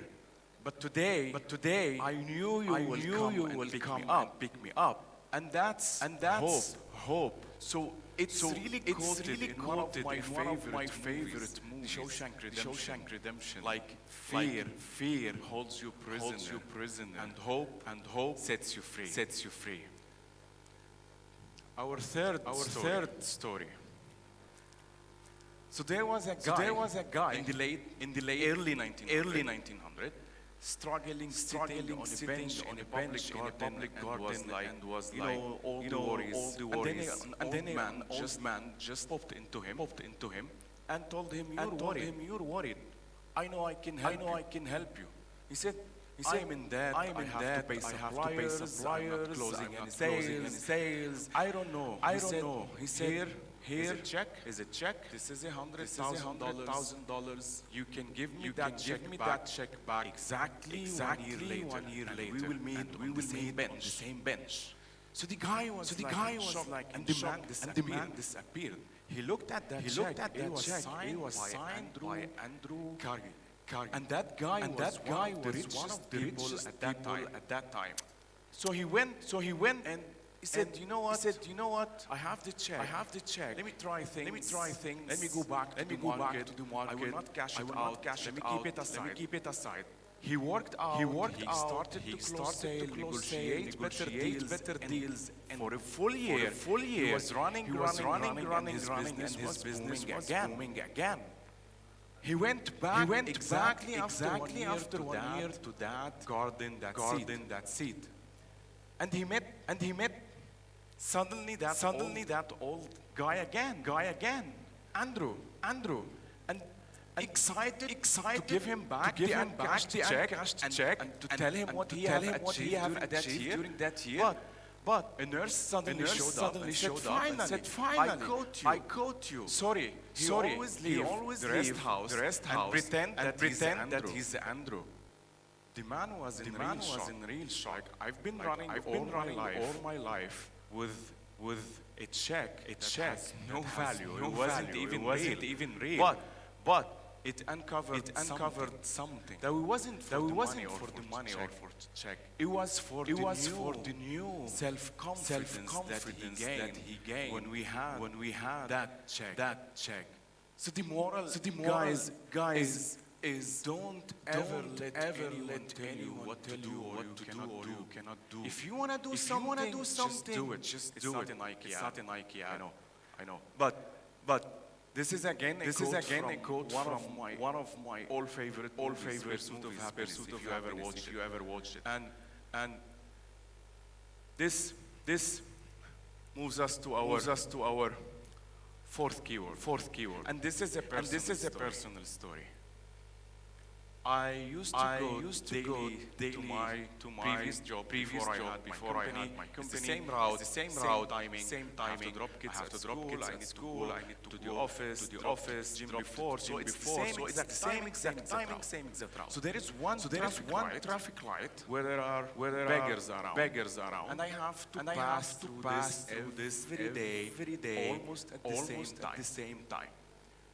So there was this little girl that comes to me every day, knocks on my window, and I wave and I move. Same day, same story. One day, it was a sunny day. All is good. My window was open, and the same girl bumped into me, and she didn't have to knock. The window was open. She said, May God bless you with an amazing wife. And I told her I have. She said, May God bless you with an amazing son. I said, I have. May God bless you with an amazing daughter. I have. She looked this way into my face. She said, you know what? May God grow your hair. And that was hilarious. So I laughed, and I gave her like I think some big number, which was like 10 times what I ever give for a beggar. And I went happily after smiling, right? So what was that? That was an attitude. So attitude, guys. You need to have attitude. And this girl is a beggar. But she was trying, consistent, coming to my car every single day. She was able to leave a happy customer. The customer obsession. She was thinking beyond what I can ask as a norm. And you know what's the best part? She was working backward. There was a traffic light. Because if that traffic light turns green and she couldn't crack me, the sales is lost. So this is the type of attitude. And I don't know if you know the first Afro-American Oscar winner, also favorite actor, Denzel Washington. Exactly. So this is his famous quote. Like commitment gets you started, but only consistency would take you to the finish line. And this is part of what we are trying to build in our journey. Having the proper attitude. Our fifth story. So a businessman jumped into a business trip, into the airplane, and he was seated in the middle. There was an old lady to the right, the young lady. Actually, it's a girl. To the left. So he was wondering, how would this small girl be alone on the plane? She was the age of his daughter, going on and off. And then suddenly, during the trip, there was a huge turbulence. The captain went to the PA, trying to calm people down, but the guy was like sweating, you know. And then the old lady was praying, and he looked to the left. That girl was sitting there, chilling, relaxed, as if she was dancing. There's nothing wrong. And he was scared to hell. Suddenly the airplane was like, okay, the captain went out, and he said, we are safe, pass through a very bad turbulence, let's prepare for our landing. He looked into that girl and he said, sorry, I was shivering, sweating. This lady was praying, she thought we're gonna die. You were chilling. And you're the young among us. And she said, the captain is my daddy, and he's taking me home. And that's trust. We need to have trust within our organizations. Those are the glue that keeps people together. We need to trust our partners, our employees. We need to make sure that we project with our customers. We need to hold their hands. We don't have to ask them to hold our hands because they can leave it. But if we hold their hands, we make sure that they are safe in their journey. And this is again moving to the last story. A guy came to Aristo and told him, "Oh great, I'm seeking knowledge." He said, "Let's walk." So they went walking by the beach, and suddenly Aristo hold the guy and pushed him into the water. For a few minutes, few seconds. The guy went up and said, Aristo asked him, "What do you want?" "I only want knowledge." He pushed him again, this time for a longer time. Pulled him out. "What do you want?" He said, "Knowledge." So he pushed him back again, but this time for a longer time. He pulled that guy from the water. "What do you want?" He said, "I want air, please air." So he said, "Great answer. Now when you want knowledge, as much as you wanted this air, you will get it. Guys, there is one way towards how you would achieve that you really want. You need to have that willingness and desire. And that can only happen when you develop passion. Passion is what keeps us late at night. Passion wakes up early in the morning. Guys, there is no greatness without passion to be great. So with faith, hope, confidence, attitude, trust, and passion. Ladies and gentlemen, this is how you can master the art of possible. Thank you.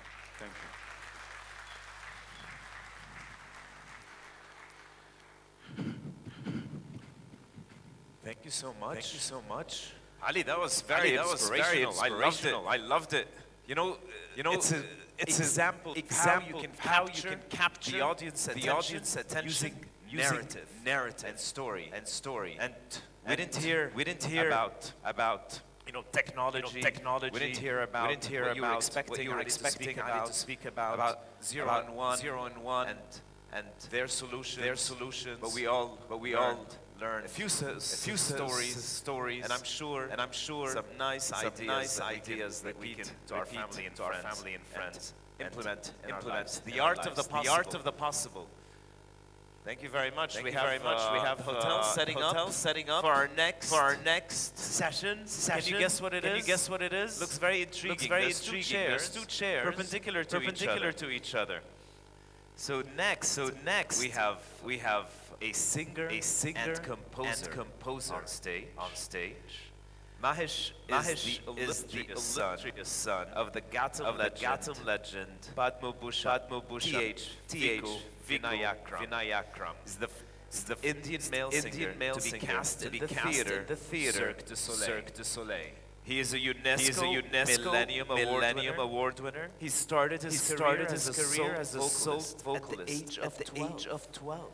And he is a senior disciple of SMT Radha Viswanthan, daughter of Bharat SMT, and continuing the Semangudi Parampara of Sangita Pithamhar Shri. I have a feeling this bio was written specifically me up, but I will overcome it. So, being a master degree holder in sociology and secretary from Madras University and Annamalai University, his passion was always for music. He's performed in metro cities as solo performer in concerts in major sabhas. He has also trained himself as a contemporary singer for various world-class musicians like Ustad Zakir Hussain, Steve Smith, Praval, Dalvin Singh, George Brooks, Kai, James Asher, Jonas Hellberg, Sean Lane, amongst many more.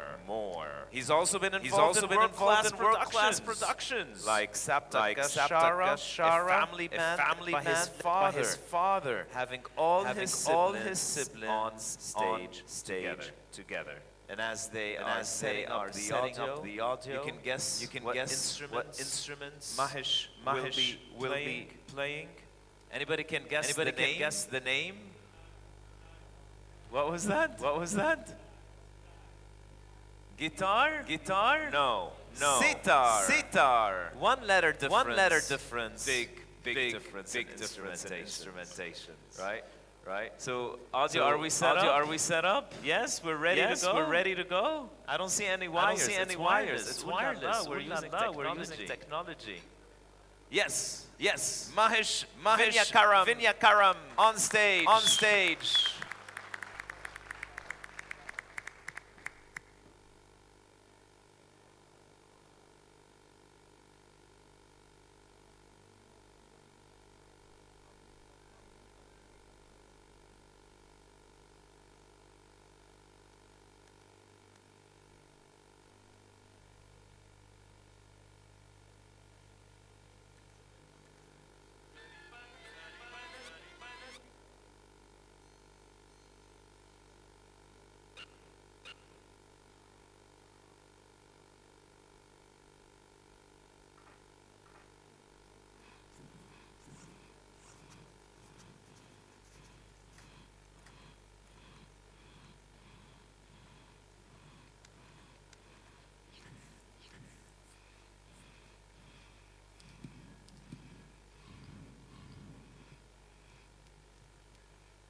Good morning.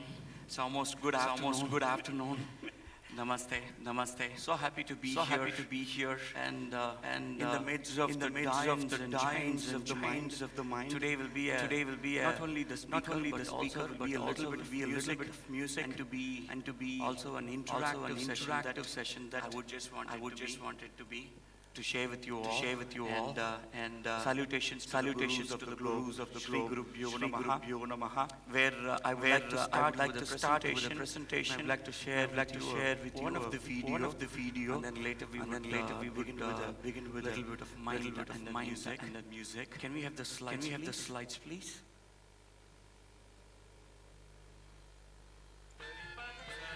More volume.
Thank you.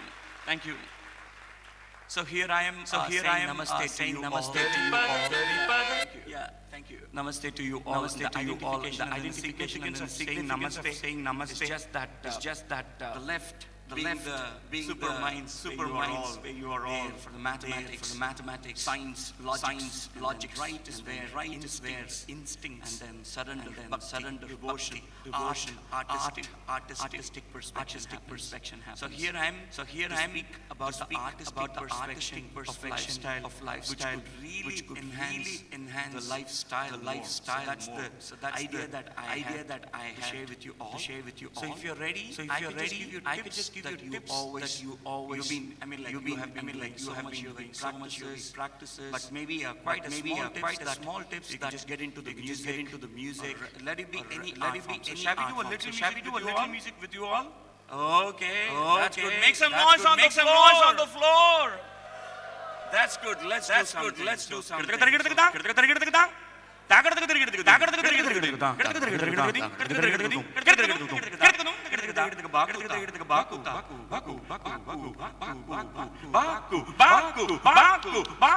This is a language called Konoko. It comes from southern Indian music. We can make a language out of this grammar. Where were you yesterday? In Baku. So you can just create story out of it. You can also be a part of it. Let's refresh our mind before you get ready for the next one. So if I rate my left hand, you say dome together. Dome. Okay. And then if I raise right, which is left for you. If I raise this, one clap together. Okay. Tight clap together. Beautiful. Together. Okay. More tight. Yeah. Okay, this is a brain game. If I raise this, when you say dum, you don't need to clap. When you clap, you don't need to say. Are you ready?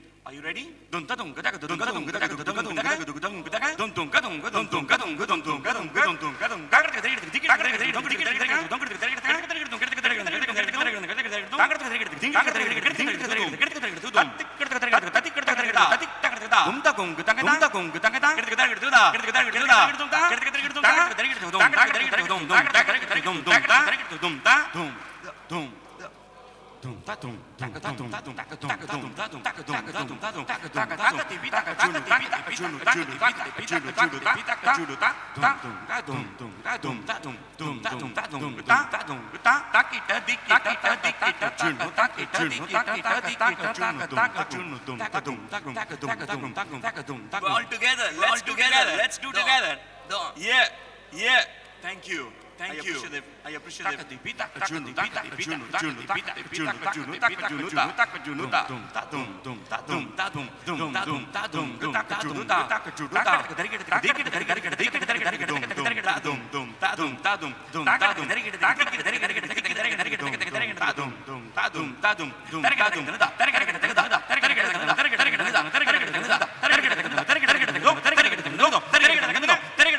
Wow, it's amazing. Let's go on road. Let's go on road so you can perform with me. Amazing. So here I'm to talk about the artistic perspective that could really reflect in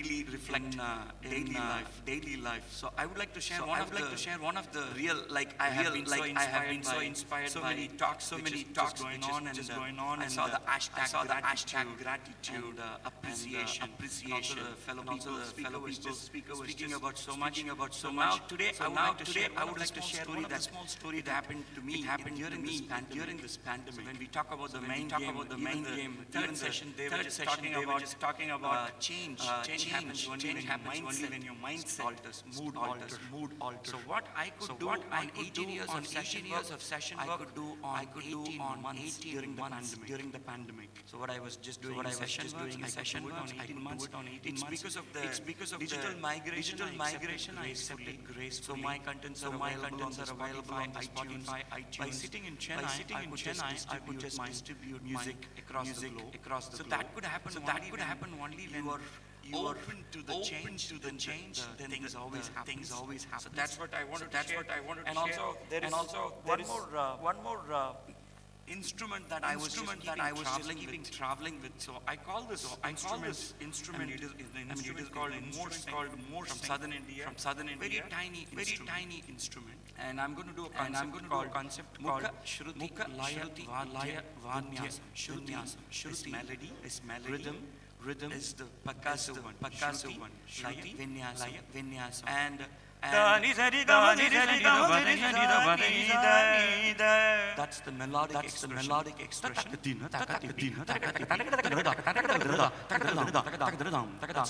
That's percussive. Instrument comes like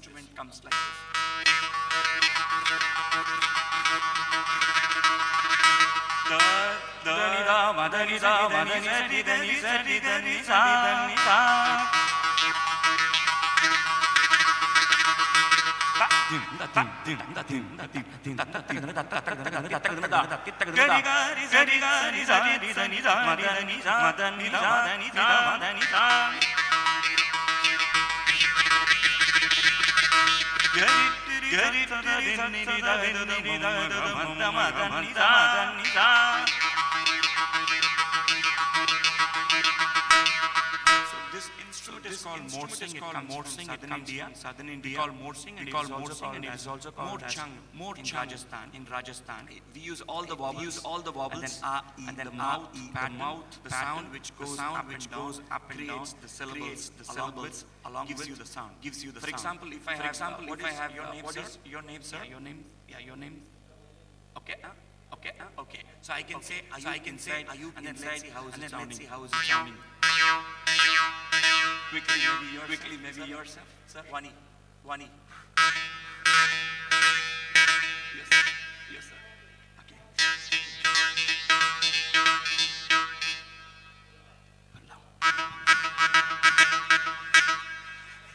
Okay. Aslam.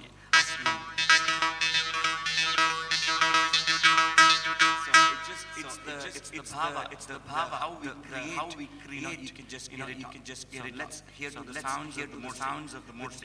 With A, and the movement, it creates sound.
Thank you. Thank you. The whole idea is to say that music begins from oneself, and also the way connected is the mind, body, soul, alignment. So yoga is that same. It's just that same. Yoga is a unisex. There are different sets of yoga. So we don't do meditation. Meditation already happened. The prana is the gift of abundance. It's already happening. It's already happening. You come to a reality. You come to the state of truthfulness. And then we start experience. So that's how it goes. The same way frequency. Why do we say we should need importance to the artistic perspective is that it can really make you like continuous talk will also give you an accumulation of what information goes on process time. This music will give you the process. So the genres might differ. Your liking might differ. Jazz music, Indian music, and then somebody like country music, different kinds of music. Abundance in nature, in our planet. Universally, music is universal. In that way, I would say that really music plays a role in our life system. What the pandemic really showed us. If you say which is completely with math, science, reasoning, and alteration. If you say that this is 1 terabyte, this is clouding. So I was just going on the stalls where I see security, cyber security, and then they're talking about cloud. This is also clouding. So the limitations of the physical, beyond our physical limits is what I would like to share with you all. And besides all the little bit of constrainment on the technical issues, I would like to do a small musical singing. It's about the world. It's about the world peace. Before we end, do we have time? Like 5 minutes more? Yes. I was into this. So this song says about universal peace that we need.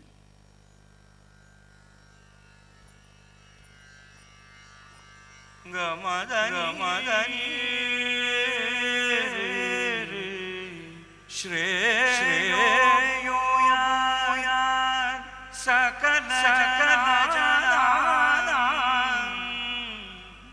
Shreyo yan sakala jananan Madhava Nirigama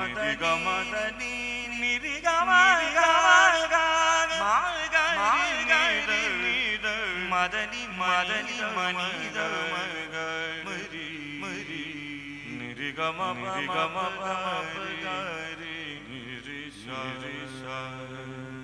So when we do vinyasa, we get inspired by different instruments. So the inspiration from an instrument called Nadaswaram. It's like a small instrument.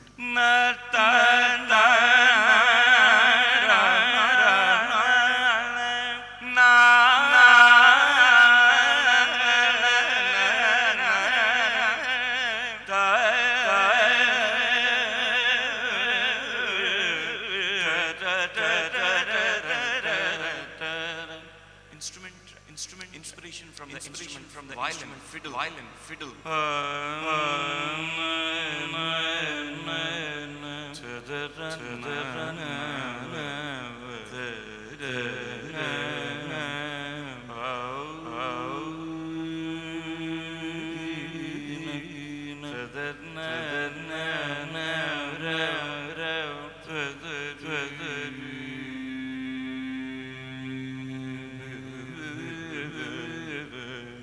inspiration from an instrument called Veena.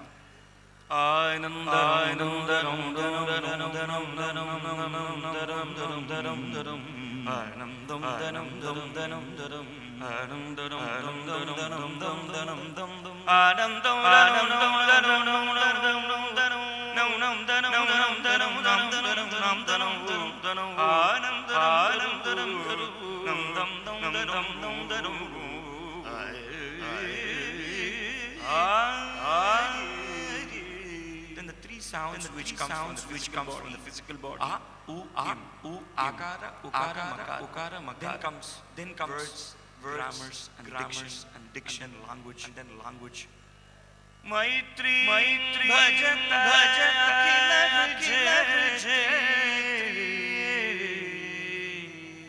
let all the beings in the world be blessed, and let the peace rule the world. Maitri, bhajata, akhila, rujetri. Maitri, bhajata, akhila, rujetri. Atmavade, paran pashyata, Atmavade, paran pashyata, yuddham tyajata, spardham tyajata, yuddham tyajata, spardham tyajata,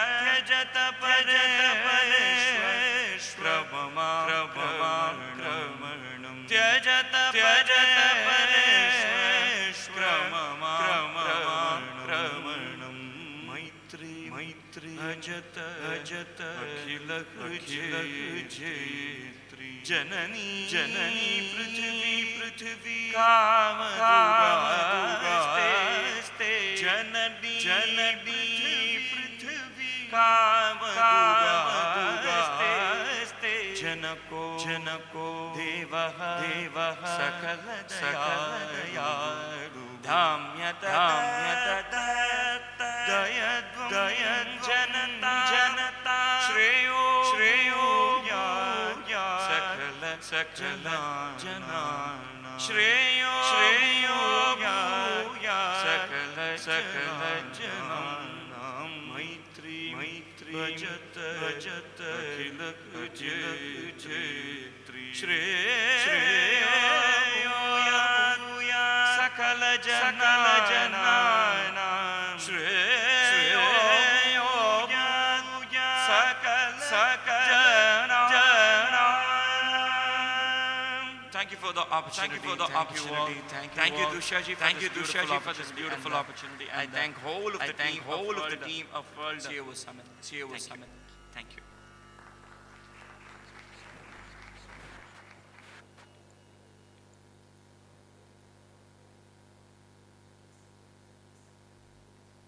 Thank you so much. Wow, that was inspirational. Anybody have a quick question for Mahesh?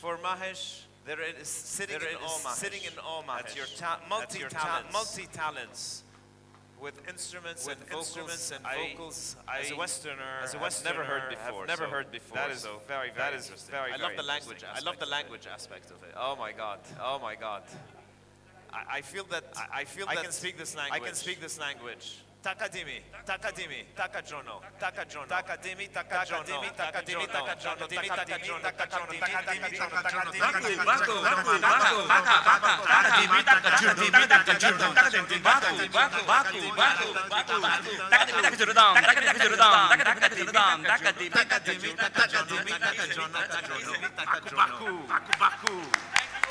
Thank you. That is excellent. Somebody's calling my name. Yes.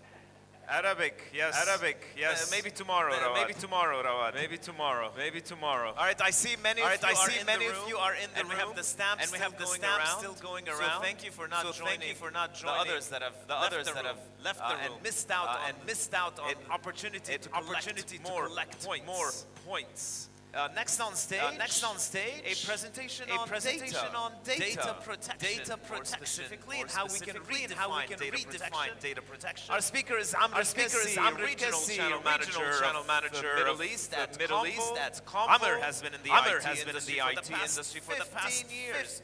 Worked with various infrastructure vendors in the past, like HPE, Dell Technologies, Pure Storage, and now with Convolt for the past 4 years managing channel and alliances across the Middle East. Amr, tell us how we can redefine data protection. Thank you, Basil. I hope you can hear me. Very good. The microphone is working well. So first of all, it's a great pleasure. It's a great pleasure to be here on stage. And I wanted to thank the organizers for organizing such a great event, and for the opportunity to network and to meet with everyone. It's really a great pleasure. During the next 15 minutes. I'll walk you through a quick overview about how Convolt is playing in this domain, and how Convolt is redefining data protection space. Convolt is a US-based company. We're based out in Tinton, New Jersey. We have a couple of development centers, one in Santa Clara, New York City, and India. Company established in 1996.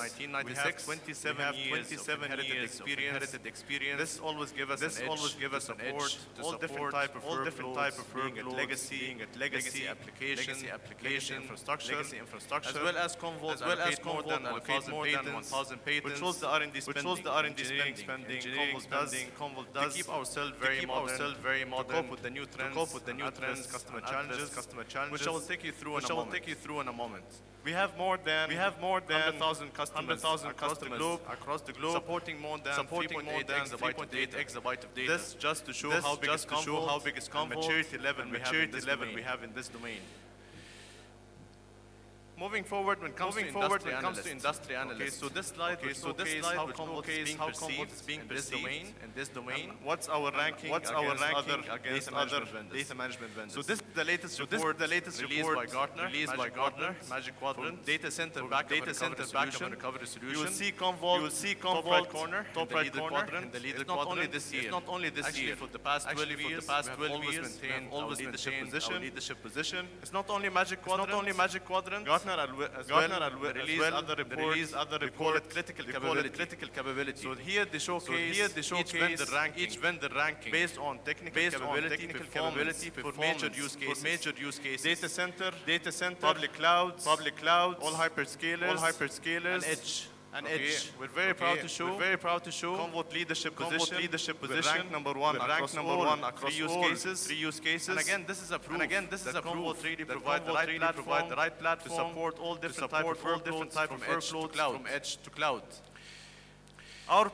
Our platform was really built to address common challenges. We call it business integrity gaps. Starting with data growth, with the introduction of second generation applications, smart applications. Everything is software defined as a service. All of this creating exponential growth. Imagine a customer with big data environment and they have it fragmented, sitting in different locations. Main DC, on-prem, on cloud, hybrid approach. And they're managing it in silos approach. What I mean by silos, with different use cases. This definitely create complexity from operation point of view and cost-wise. And as you can see, as per analysts, 89% will be adopting multi-cloud. 50% of enterprise critical data will be hosted on cloud. 60% of companies will lack visibility. Data sitting everywhere. Critical data sitting in different locations definitely will cause issues from visibility, definitely will impact the business. Moving forward, ransomware, cyber attack been always there for so many years. But especially during the past couple of years, we have seen a big spike. Okay, every day we hear a customer has been ransomware. As per industry findings, every 11 seconds there's one ransomware attack happening across the globe. Hence, it's been always one of the biggest agendas for customers, to make sure that infrastructure as well as critical assets always secured and protected. But no matter how much customers invest on securing the infrastructure, a breach might happen. If a breach happens, ransomware sneaks in, data environment, without detecting it, spread fast, then it will be very hard to reverse it. Us as data management vendors, we don't replace infrastructure security solutions. We always act as last layer of defense. Or we always known as last layer of defense. We create a golden copy of this critical environment. We put it in a completely immutable, air-gapped, isolated site, outside the production site, just to make sure, in case any attack happens in production site, always customer can go back and refer back to this golden copy to retrieve from. But from hello? Okay. Hello. From what we have seen, based on our experience, based on our interaction with customers, attackers understand very well what customers to protect the critical infrastructure from potential threats. Hence, they have enhanced. They have advanced the way they're doing attacks. So attacks is much more faster than ever. So a breach when it happens, gaining control, malware infection hit them. Used to take around 3 weeks to 1 month. Now up to 84 minutes, which is very fast. Moreover, attacks is much more. One second. Sorry. I think there is an issue with this. Okay. So attacks is much more broader than ever. Previously, attackers used to target certain domains, account information, verification number, backed up environment. But with the enhancement happened, the attacks are attacking every aspect of the environment and backed up environment. Commvault comply 100% to NIST cybersecurity framework. So we follow the same framework methodology. Starting with we do risk assessment, we do risk analysis. Where's the gaps from data environment? Where's the critical data environment? Once we identify the critical data environment, we move to protection. So here we do the golden copy, the mutable side. Then we move to monitoring. So we have the honeypot. It's very famous technique for monitoring and alerting and detection. So we create this file environment. Whenever we see any suspicious behavior, we send a quick alert to alert the customer to respond and react accordingly. But acting as last layer of defense is no longer sufficient. Because based on our experience, during the time we're creating golden copy for the customer, attackers are disabling and damaging production site, which is again they have access to critical assets, which is the data, and it's a big threat and risk. Hence, Commvault have introduced new technologies to enhance our data layer, security layer to help prevent from this.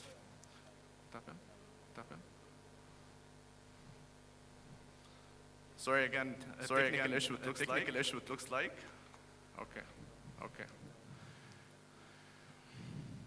Okay. So under our platform, we have set of services. Okay, so starting with backup and recovery. So this is our core. We protect the data wherever it's residing. Only with batching this. We have really helped customers to protect their workloads, on-prem, multi-cloud, hybrid approach, all managed on the single management interface. When it comes to setting the right data governance, having the right e-discovery tools, having the right visibility, setting the right data classification, where's the hot data, where's the unclean data, where's the cold data, having the unclean data, this will help optimize the environment for any customer. I'm really having an issue. Okay. So again, it's under our platform from Commvault perspective, mutable covered analysis as well. What's really new from Commvault? And it's interesting. So early warning. Commvault is really with the new technologies we're shifting toward the left. So customer name of the game for ransomware and how to detect ransomware from ransomware as early as possible. The earlier you detect, you minimize damage as much as you can. So we introduce a technology called Threatwise. So Threatwise is a cyber deception technology. It's a decoy. It works very well in production side, whether it's on-prem or cloud. So we set sensors. Traps. So with this technology, customer can simulate hundreds of instances the real environment, and we meet two objectives. So if you remember, attackers are fast, much broader. So here with this technology, we help to delay them. We confuse them. They see so many fake environment, and it's really deceive them. So we deceive them. Secondly, whenever they hit a fake environment, quickly the customer to respond and to react accordingly. Secondly, we introduce a new technology called threat scanning. So remember the golden copy. It's very important from this is our insurance policy. From backup to make sure data is secured and protected and available anytime in case any disaster happens. So in case we take this golden copy, let's say this golden copy is infected, and we put it in the isolated side. So objective is not met. Hence, Commvault have introduced threat scan. So we keep on scanning critical data files in the backed up environment. So before we take the golden copy, we make sure that this copy is clean, to the isolated side to give assurance. So this is aside from alerting and early detection as much as we can. In summary, Commvault introduced intelligent data management services platform. With this platform, we really can support, secure any workload, any data across different environments. Managed and supported under a single management interface. Here is a snapshot of big customer organizations. Okay, they have chosen Commvault to be the trusted advisor when it comes to data management. Why those customers have chosen Commvault? For the following reasons. We help really to lower risk. We provide our solution really proven. And it's really proven. We provide three time faster TCO, the reduction of TCO. When it comes to consolidations, we really help from the operation point of view. We help to reduce operational expenditure. And we really help the challenge of data setting everywhere. Secondly, improve resiliency. And we help to defend from ransomware, cyber attackers, and definitely lower risk. With this, I would like to thank you all, and I really hope you enjoy the rest of the event. If you have any questions, please feel free to ask. Thank you so much, Amr. And a special round of applause for Amr for having to deal with the technical difficulties. He keeps looking back and not finding his slides. You know, Sharbil did great with his audios, and now Amr is also doing okay with slides. Thank you very much. Excellent. We can have questions on a one-to-one basis in the foyer area, please. Just because of time, we're running very late, and we don't have mics to roam around. People will not hear the question. Therefore, our next presentation is nothing. We have reached the time where I want to talk to you about our 19 amazing sponsors and booths outside.